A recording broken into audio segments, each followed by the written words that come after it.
Good day, everyone. My name is Helena Efua Impraim, a student from the Department of Dietetics, University of Ghana.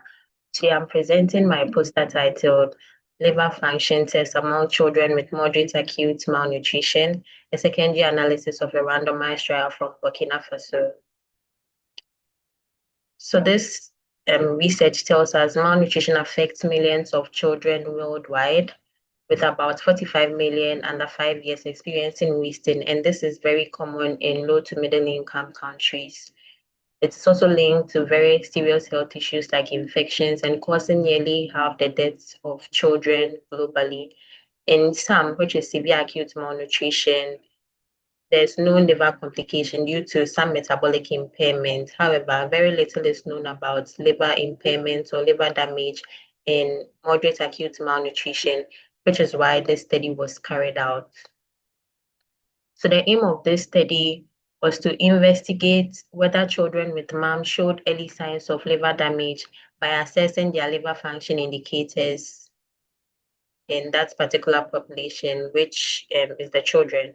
So moving to the methods, a randomized 2x2x3 factorial trial amongst the MAM children were done in Burkina Faso, and children aged 6 to 23 months with MAM who lived closer to the study site received supplementation in varying content for 12 weeks.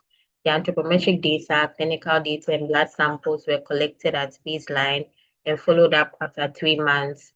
These were all compared to the Danish laboratory reference values.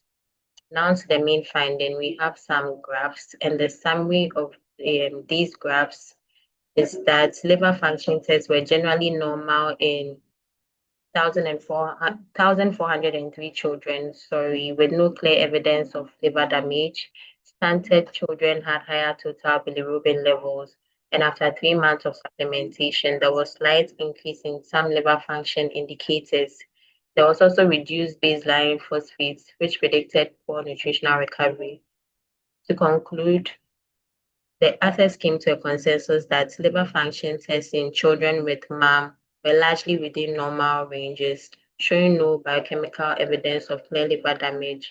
However, there was still higher total bilirubin seen in the stunted children, which might signal possible subclinical liver injury. So the authors recommended the use of imaging techniques like ultrasound and elastography in future studies to detect liver fat mass and not relying solely on blood tests.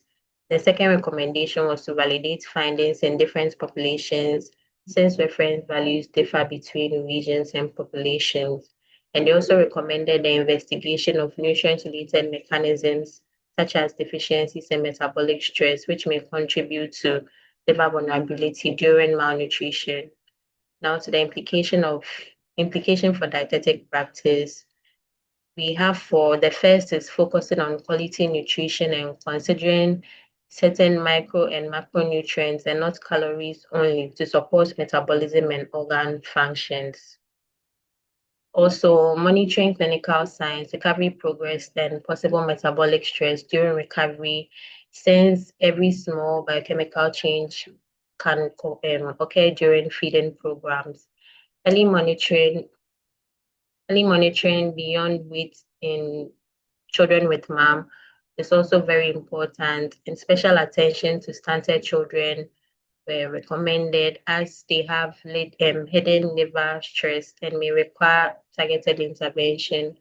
Again, multidisciplinary approach or collaboration amongst dietitians, clinicians, and the lab team is also very vital in aiding the effective management of complications. If anyone will be interested in reading the full article, kindly scan the QR code below and it will take you straight to the paper.